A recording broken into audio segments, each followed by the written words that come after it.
Yes, hello. I'm Dr. Steven Greer, and I'm founder of the Disclosure Project, and this is a special announcement about a new campaign we are launching this week, and that is to end permanently the secrecy around UFOs and free energy devices.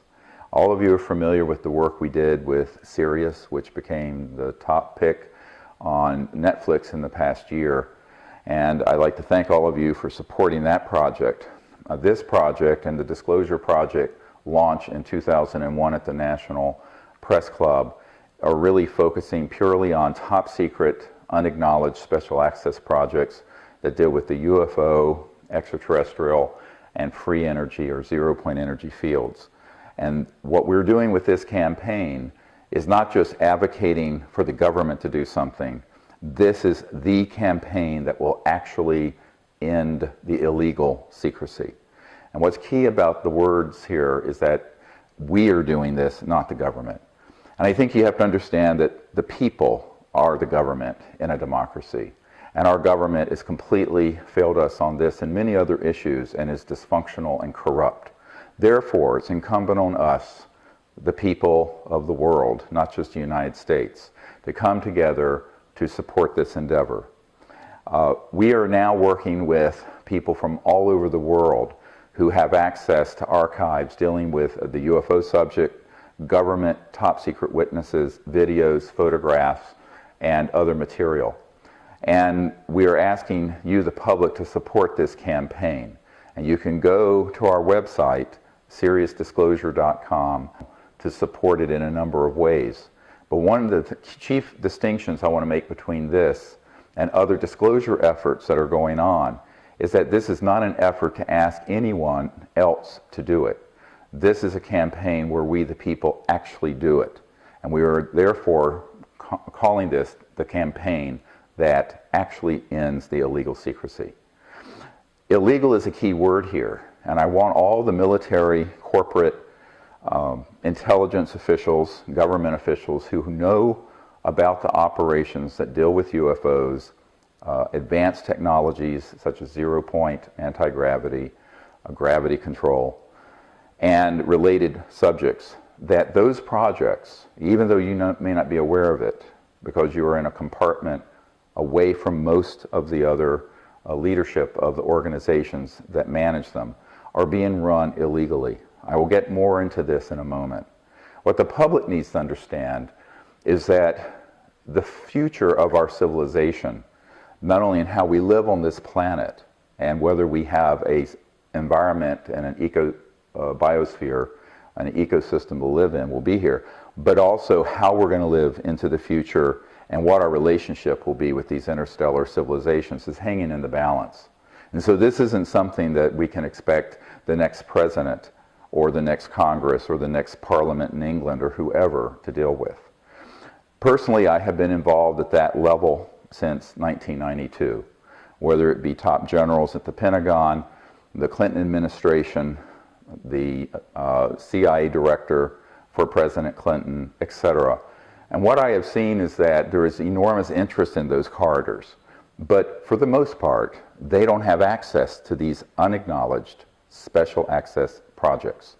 Keyword, USAP.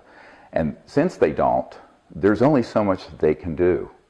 And so what we are doing is what perhaps they are either afraid to do, don't have the courage to do, perhaps get threatened when they try, or simply feel that it's too big for them to take on. One senator said to us, what you're asking me to do is to reel in a 2,000-pound whale, and I have a 5-pound line. I can't do it. So ultimately, what I think we have to realize is that this is exactly the situation that Thomas Jefferson and others spoke of, that periodically the people have to come together and make these changes ourselves, and not be passive and sheep-like waiting for the government to do it. And it's for this reason that over the 26 years I've been involved with this, this is by far the largest campaign I've been involved with. And we're going to need your help, every one of you, whether you can contribute $1 or $100,000 whether you can help network this to people on your Facebook page, on your social media, Twitter, whether you can help be a scout for us to find new top secret whistleblowers who are in these programs and who don't know that they're being managed illegally. It may be a father, it may be an uncle, it may be a husband or wife or a friend or a neighbor. They are out there. And what we are calling for is for everyone to come together and support this campaign. This campaign, initially, over the next 6 to 8 months, has 3 components. A full-length feature documentary film. So Sirius sort of introduced the scope of our work to the public. This is going to drill down in a granular way on these top secret illegal projects, the technologies that they are hiding, where they are, who's doing it, and how they're managed. And we will prove in this film that they are being managed illegally. What the purpose of that is that this film needs to be seen by hundreds of millions, if not 1 billion or 2 people around the world. And so we have put together a team commensurate with that task. But to fund this, right now we have no funding. To fund this, we're going to need the people to support it. And you can go to our crowdfunding page and see what our budget is, and also see that that is sort of the minimal budget. In addition to this full-length feature film, we're going to have a book that is a compendium to the film that will, of course, be able to have even more detailed information in it.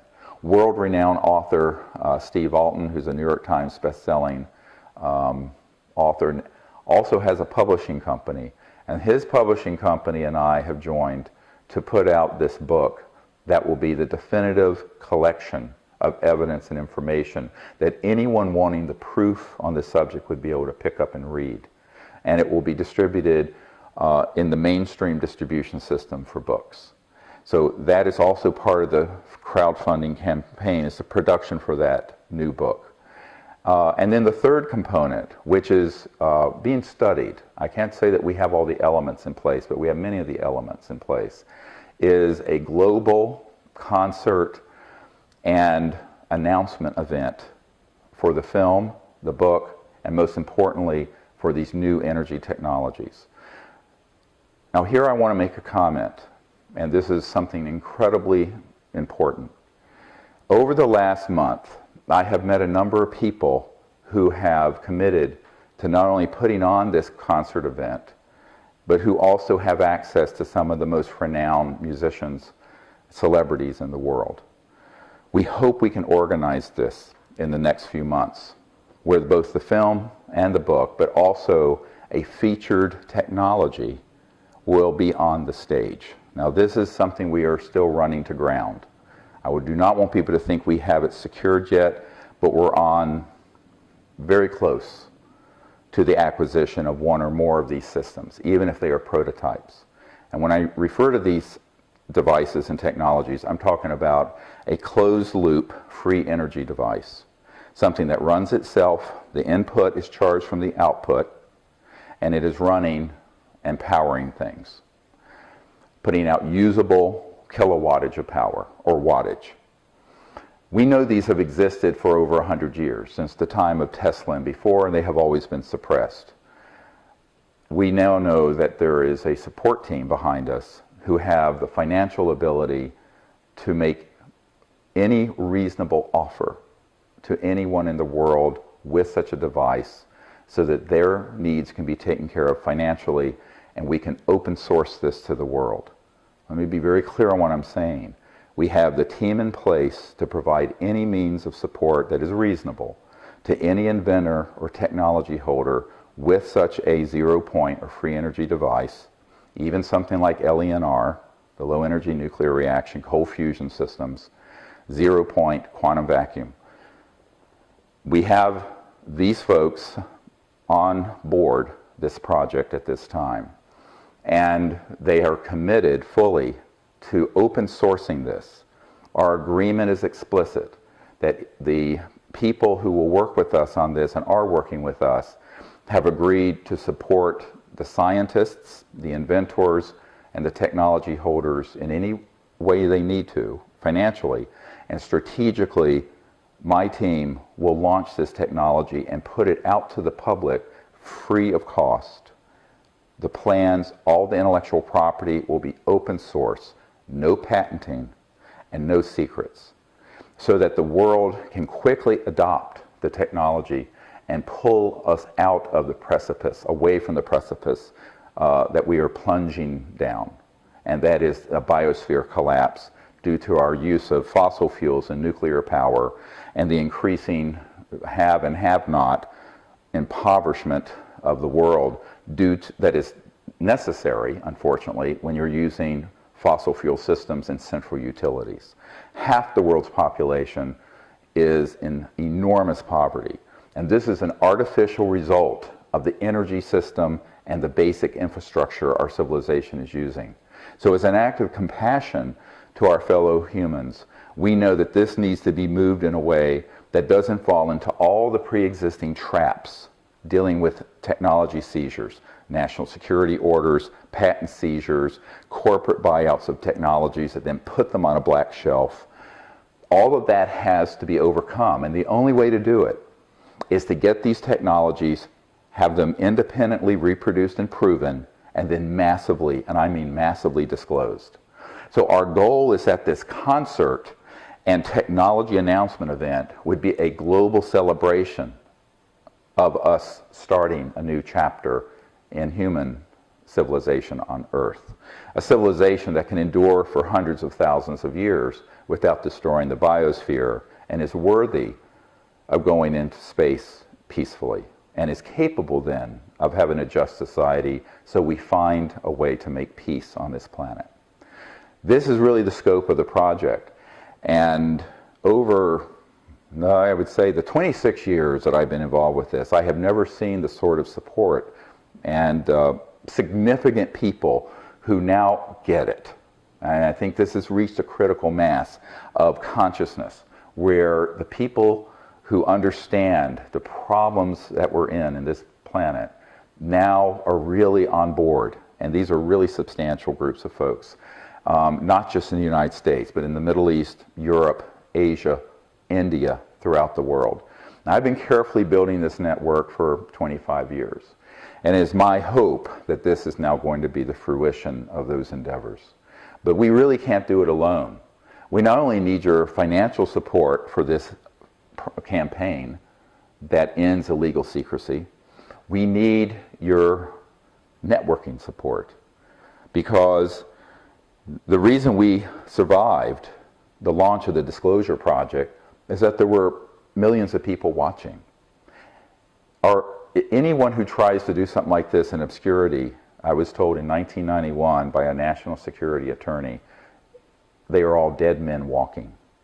However, if we come together in unity to do this together and bring millions of people, billions if we can, onto the platform, we can launch this technology and launch this information in a way that simply cannot be stopped. I was just looking through this, which is the briefing packet that was done and put together for President Obama, that was provided to John Podesta, who has talked so much about how he regrets, as in his long years in government, not being able to effect UFO disclosure. And as you know, Hillary Clinton and others have been talking about this on Jimmy Kimmel and others. What I'm quite sure of is that their inability to do anything about it is because of this nature and the structure of illegal secrecy. So that's what we have to do.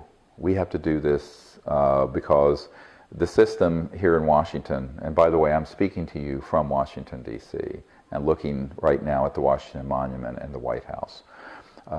This is something for us, we the people, to do. And I think that if we wait for the government to do it, we'll all be dead. I'll be 100 years old before it'll happen. And I think if the people lead, however, the leaders will then follow. So we have to be the leadership effort. And that's what every person listening to this has to understand. I want to empower each of you to view yourselves as citizens of the earth, but also citizens of the cosmos. And that it is our charge, it is our challenge, it's our task to begin a new civilization on this planet that can go forward into space in peace and using free energy and have a just civilization on Earth where we eliminate once and for all environmental destruction and punishing poverty, which is now so prevalent around the world. Only then are we worthy to be welcomed into the neighborhood of interplanetary and interstellar civilizations. So this is the great challenge of our time. And you cannot have peace in this world when you're living in a system that is so unjust that it guarantees half the world is in horrible poverty. And for those of us who aren't in horrible poverty, our very existence is cannibalizing Mother Earth and destroying her. This is no way for a people to live. So it's our time to do the right thing. This is the time. There's no generation to pass this on to. 100 years ago, there were cans kicked down the road. 50 years ago, on the UFO and ET issue, cans were kicked down the road. This is 2016. We don't have another 100 years. Neither the geopolitical situation nor the environmental situation can withstand another 100 years of inaction, passivity, and cowardice. So we have to find the courage to do this somehow. And I think if we all work together, we can do it. It's nothing I can do by myself. It's nothing any one person can do. But if we all come together and do it, it absolutely can be done. And it can be done very quickly. And what I've been feeling, what I've been sensing, the elements are all coming together very quickly. There has been a building like this, and now it's gone straight up in terms of the people, institutions, what have you, that are involved in the project we've been working on for 25 years. And I'm hopeful, incredibly hopeful, that this can be done over the next coming months and couple of years. So we're not talking about an event, 20 years down the road. We're talking about an event in the coming months and year or two. And I hope that all of you will join us. You'll help us with the crowdfunding at the site that's on the screen. I hope you can help us with finding the evidence and witnesses, and that you'll keep what we're doing in your thoughts and prayers as we start on this enormous undertaking, and doing this as we think about our children and our grandchildren and those who come to this planet after us. I always say that we really are starting a civilizational change that's a once in every few thousand year change. And that there are thousands of generations in that great waiting room in the cosmic sky, waiting to come to Earth and waiting for us to get it right. Thank you. We have many people in our network who worked in unacknowledged special access projects. Now, this is very different from a special access project or special access personnel. It was reported in the media about Hillary Clinton having access to SAP. Well, of course, many people do. A special access project is simply a compartmentalized project within the intelligence system. And there are only 3 levels of classification: confidential, secret, and top secret. It's the compartment that you're in that is key. Now, Edward Snowden, he disclosed something called PRISM, among other things. PRISM was a special access project, but it was acknowledged. The president knew about it, the Congress knew about it, the key members of the intelligence committees. We're talking about unacknowledged special access projects that are funded to the tune of $100 to $200 billion a year that are illegal because they will not tell anyone that is not in that compartment what they're doing. And I have a number of people who worked in these projects. And for example, one Navy gentleman was in one project that was between $2 and $3 billion. One unacknowledged special access project compartment. These projects are exactly the fulfillment of what Eisenhower warned us about when he said, beware of the military-industrial complex. And so it's for this reason that I want people to understand that what we're exposing are not all secrets within the US government or all secrets within the British government. We're only exposing, and this is going to be the greatest expose in history on this, projects that are unacknowledged and are being run illegally. I want to make this distinction very clearly so that people do not get confused. There's a lot of confusion on this in the public. And we stay on very safe ground when we are exposing projects that are being run illegally. Because let's face it, if the President of the United States or the CIA director or these senior fellows at the Pentagon, generals and admirals I've met with, and Ministry of Defense head in United Kingdom, are being denied access and lied to about projects going on under their own command, but that are unacknowledged special access projects, that is by definition unconstitutional and illegal. It violates all oversight requirements of the Constitution and of the National Security Act. So we want to be really clear that those are the projects that we are going to bring forward and let people know about. And the reason these projects have such extreme secrecy around them is because the implications are so vast. When I started this project, Starlight Initiative, which I was helping Lawrence Rockefeller, and he and I were in the early days in 1993 and 4 collaborating on this. I was at his ranch out in the Tetons, and the JY Ranch, which had been the Rockefeller Ranch out there. And he took me out one night out onto the deck and he said, "You know, Dr. Greer, the implications of this disclosure are so vast and so profound that no aspect of life on Earth will be unaffected." And I turned to Mr. Rockefeller and I said, "Yes, sir, that's why they're unacknowledged. That's why they're so secret. That is precisely the problem. If this were a trivial issue, it would have leaked out in the New York Times decades ago. It's because the implications are so profound. But these implications and the secrecy has become a threat to all life on Earth. The first head of the CIA, who after he retired, Admiral Roscoe Hillenkoetter, said in a letter that I have that the secrecy around UFOs is a threat to the national security. The UFOs are not a threat. He did not say that. The secrecy is a threat.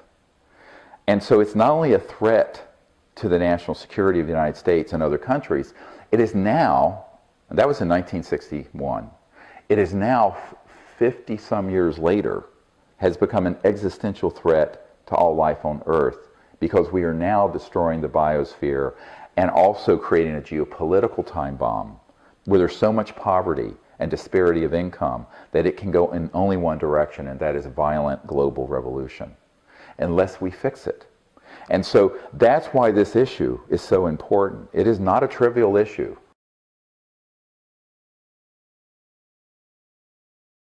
We are looking for people who are new whistleblowers. And let me give you a little bit about what we need. We are not interested, first of all, in second and third-hand sources, unless the second or third-hand source has documents or material from a secret lab, government or corporate, that would be dispositive. Then we want that. But as far as whistleblowers themselves, witnesses, we want them people who are firsthand. They need to be able to corroborate to the extent possible who they are and where they saw what they saw. We are not interested in anonymous sources. On background, perhaps, but for the purpose of disclosure, an anonymous source is of nominal value. I have 600 anonymous sources I'm working with already. But they won't go on the record. But we need people with the courage to go on the record. And I want to talk about not just the courage, but the genuine sense of patriotism. And now this word gets overused, and I'm now talking not just of nationalistic patriotism, but patriotism as a human being for their fellow humans. But even if you're talking about patriotism in your country, it is not patriotic at all to sit on secrets that are being kept away from the President of the United States or the Congress, the people's representative, when we supposedly live in a democracy and a free society. That is not patriotism. That is going along with a fascist, authoritarian, illegal operation. I want to be very clear on that. Therefore, the people who come forward are not at all violating their national security oaths, morally or legally. Now, what do I mean by that? Very quickly, and I did an entire 4-hour workshop on this that you can see on our YouTube channel, youtube.com/sdisclosure. This brings up this question of how did we get the first 100 or so of the military and intelligence witnesses to come forward 15 years ago this year, in fact, May 9th, 2001. Because from 1992 until 1998, I went throughout the US government and other governments and proved that key people in the CIA, the director, for example, of the CIA, the president, key people at the Pentagon, the head of the Defense Intelligence Agency, the head of intelligence for the Joint Staff, the head of the Ministry of Defense in Great Britain, on and on. And this was not through conspiracy theory. This was me meeting with these folks and learning that they had personally been denied access to these projects. Therefore, those projects are unconstitutional and illegal. They're rogue. So since they have chosen to opt out of the legal and constitutional system, all national security oaths and agreements, whether it's with a corporation or an agency such as the CIA or National Security Agency, NSA, or the Pentagon or any division of the Pentagon or any other government agency, are null and void. This assessment was sent to the heads of every agency in the United States government in late 1997. And we will show you this document. And it went return, receipt, requested. In other words, we have proof that it was received. And the way this was done is in the military, there's something called unless otherwise directed, UNOD. You know, military guys, just like medical guys like myself, love acronyms. But UNOD means unless otherwise directed. So the way this letter was formatted under the advice of a very experienced military analyst was that we sent this assessment that I have just shared to the key agencies in the United States government and said that unless otherwise directed, we are going to assume that this assessment is correct, the projects are illegal, and all personnel, documents, and materiel, meaning extraterrestrial or free energy devices, biological samples of extraterrestrial life forms are liberated. They're free to be disclosed because the projects that are managing this endeavor are themselves illegal enterprises that are unconstitutional. From 1997 until now, which is April 2016, 19 years almost, there has not been a single agency or person, privately or publicly, to contradict that assessment. And therefore, all of you who are listening, who work at Pahut Mesa, so-called Area 51, Dugway Proving Grounds, Edwards Air Force Base, Lockheed Skunk Works in the Cube, Pine Gap facility in Australia, etc. and so on, you are not required to go along with any secrecy oaths that you have signed.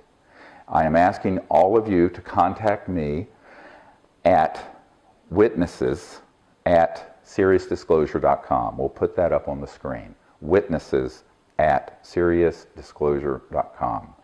And you will be handled with the utmost confidentiality and professionalism. If you have documents or material, those can also be handed over. So those of you who are witnesses to UFO research projects, zero-point energy, gravity control projects, ET technology transfer operations, and so forth, I'd ask for you to contact us as soon as possible.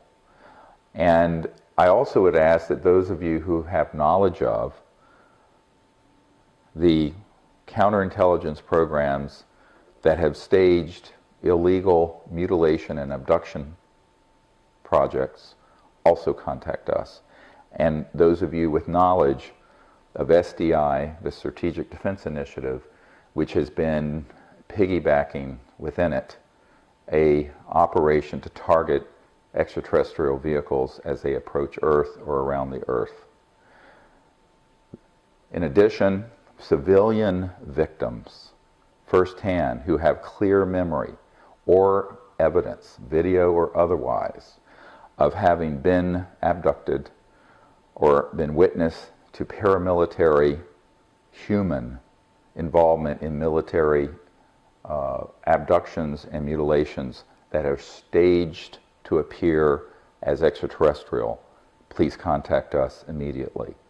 Now, those of you with such a claim will need to be able to have some sort of corroboration to prove it, unless there's incredibly strong other corroborating witnesses to it.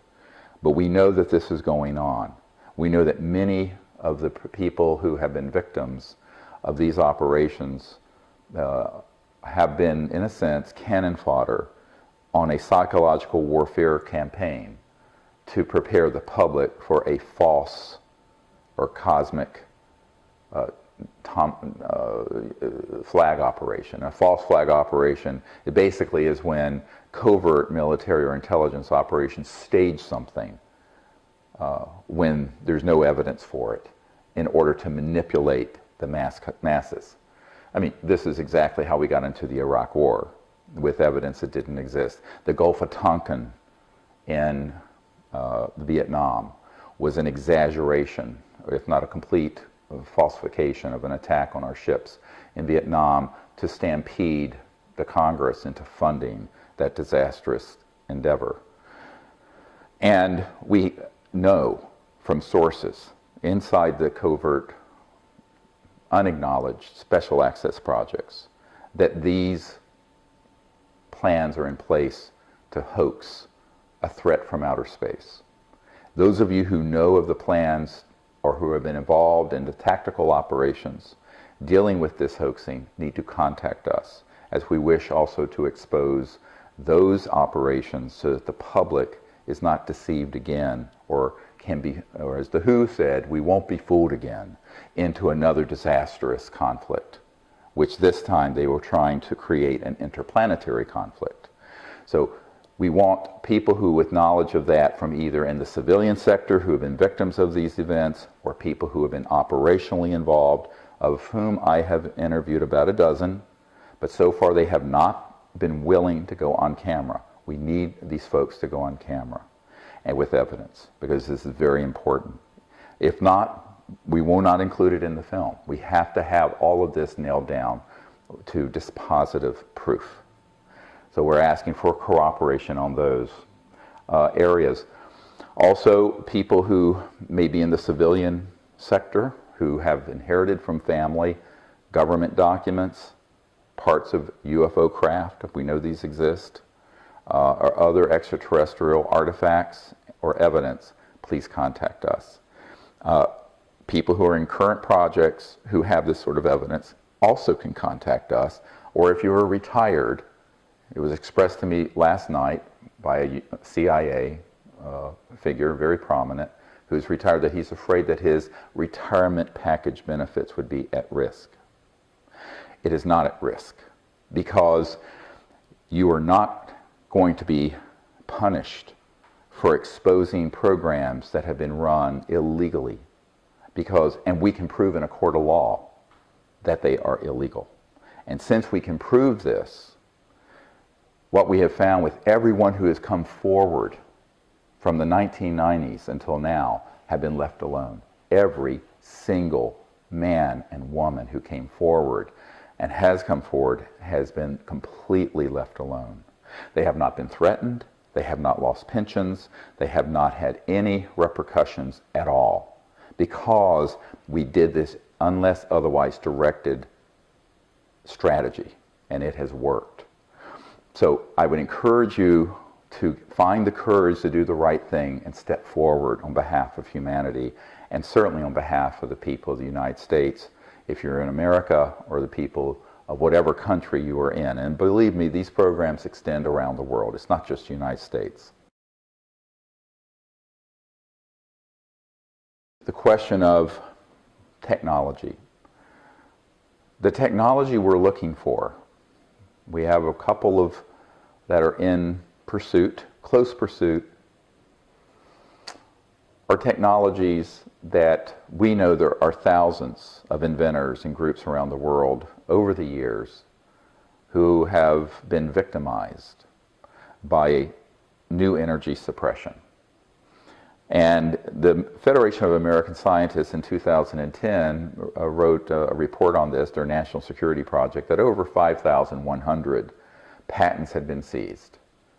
Dr. Tom Vallone was witness to this when he was at the patent office, and we have his interview. However, most people, it never even gets to that. They're just working on something, covert programs, monitoring.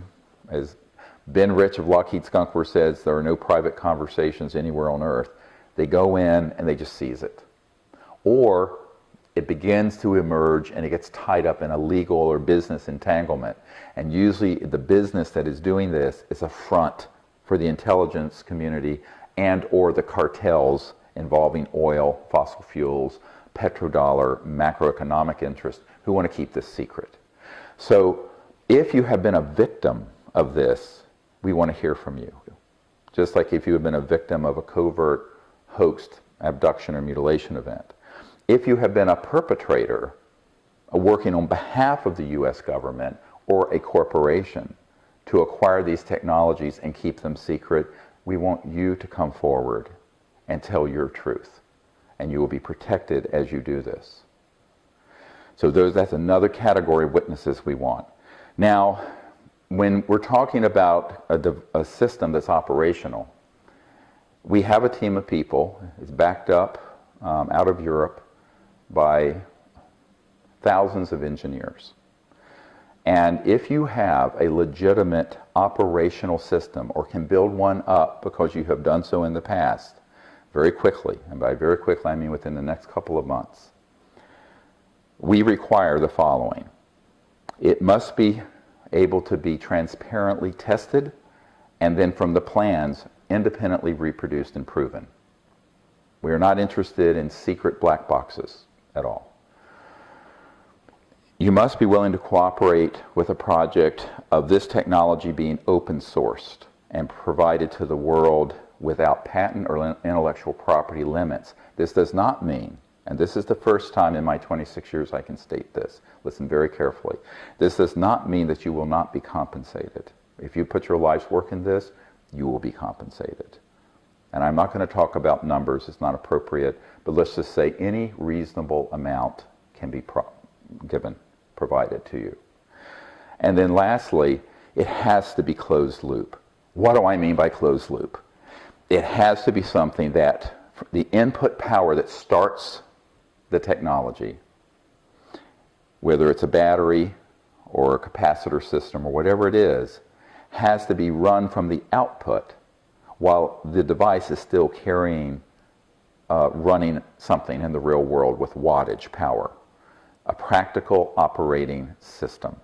But it cannot be plugged into a wall. If it's plugged into a wall, it has to be unplugged. It has to have a power-up unit that stays charged. So it is a freestanding, continuously running, over unity, quote, free energy system. Now, free energy is actually the wrong term because you're actually pulling energy from this almost infinite or perhaps infinite field that Tesla described of whether it's zero point or quantum vacuum. You can argue about what it is, and the same thing with LENR. But it has to be closed loop, it has to be transparently tested, and we must be able to independently reproduce it at our cost, not yours. And you must cooperate with it being massively disclosed. Our goal is that at least 1 billion people will learn about this system, whatever this system is. And I'm fairly confident that we can do this.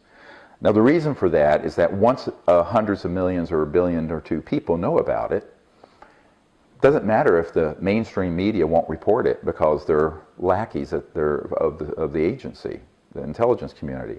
Because with the social media and the internet, which was nowhere near as developed in 2001 as it is now, it will be out there. Moreover, we have identified a number of household name celebrities who are extremely interested in this and who could have their home or car running on such a system. There's no way to stop the public knowing about it at that point. Now, this strategy is a complete sort of an aikido, where you take the energy of secrecy, intellectual property, the sort of golem-like, my precious with the ring, and you just put it out to the public. And this completely frustrates all the traps that have been set by the corporate intellectual property, patent, and intelligence community to seize and suppress these technologies. We have mapped out dozens of strategies that those who want to keep these technologies secret have used. And the strategy we have developed will frustrate all of them. But it requires a completely different thinking than what is normally done in Silicon Valley, for example, with intellectual property, where the new Apple iPhone is more secret than the National Security Agency's algorithms. It is taking completely the opposite approach, where it's fully disclosed massively the instant we prove it is legitimate. Now, that is key. We do not want to disclose something that is not legitimate. One last requirement: the technology must not have either extremely rare and therefore non-commercially viable materials in it, meaning that you can only make 10 of them in the world, because we need 1 billion of them. And it cannot have hazardous materials in it or as a byproduct of its operation, including radioactive or other hazardous materials. So these are the criteria that we are looking for. So if you are listening and you know someone who may have this system, technology, or you yourself does, please contact us at energy, like E-N-E-R-G-Y, at SeriousDisclosure.com. That's energy at SeriousDisclosure.com. And we will get back to you as soon as we can. The question of retooling our industrial infrastructure is a very large one. I mean, really what we're talking about taking on here, and it should have happened 50 to 100 years ago, is a retooling of the entire operating system, if you want to look at it that way, of planet Earth, because it's all now based on our addiction to oil and gas and coal and nuclear power. That transition isn't going to be done by waving a magic wand. It's not going to happen overnight. I think it can be done in 15 to 20 years, which in terms of rollover. But remember, in terms of having a technology from its inception to its widespread application, today is much faster than it was 20 or 30 or 40 years ago with communication and the internet and all of that. Look at cell phones, look at computers. I mean, all of these things have a way. So we think that getting these systems developed can happen fairly quickly. We have people on our team who can arrange to have a manufacturing facility from scratch stood up within a year. That could be running on these new energy systems themselves, so they're non-polluting, that could then be cranking these systems out by the hundreds of thousands or millions. Of course, there's going to have to be some really large funding support to move things into that level that quickly, but we know that can be done. But you first have to get to this robust demonstrator, and then there'll be the level of support to do that. I think the other thing to remember here, and this is something that we haven't touched on, is that, and it's implicit in this whole discussion, is that right now, our entire way of living on the planet is a very heavy footprint. It's a huge burden on the Earth. And the reason for it is because of the type of energy systems we have. I remember as a high school student being with Archibald MacLeish, and he was saying at that time, in the 70s, early 70s, that the technologies already existed to scrub all of our smokestacks and manufacturing to zero effluent, zero pollution. But it took so much energy to do that, And energy itself created so much pollution, was so costly, that you got to this point of diminishing return very quickly. But what happens when you have free energy, literally, because the energy is coming from the environmental magnetic flux field, and it's non-polluting energy, there's no pollution associated with these systems, well then all the manufacturing can be zero impact in terms of clean. There can be 100% recycling, because recycling is an energy intensive process. There can be desalination of water, which, I mean, there are pipelines for gasoline that run thousands of miles across continents, so even the desert shall bloom, you know, to quote a biblical concept. There's no shortage of water on the earth, there's a shortage of potable, fresh water, but the oceans are 2/3 covering the earth. And so the air itself has enormous moisture in it, and there are people that we're working with who develop very efficient systems for squeezing moisture out of the air to create potable water or irrigation water, but those take electricity. So, but if your electrical needs are met from these systems, suddenly you can visualize a planet completely transformed and liberated from the shackles of the economic slavery of the current energy and manufacturing system that requires more than 2/3 of the world living in poverty. Is that this isn't a pipe dream, this can absolutely be done. The critical thing that's been missing for decades is a big breakthrough. That's why I call it a breakthrough campaign that we're trying to do in the basic energy generation arena. And that's cost effective, and that puts out large amounts of energy and power that can be used for these purposes.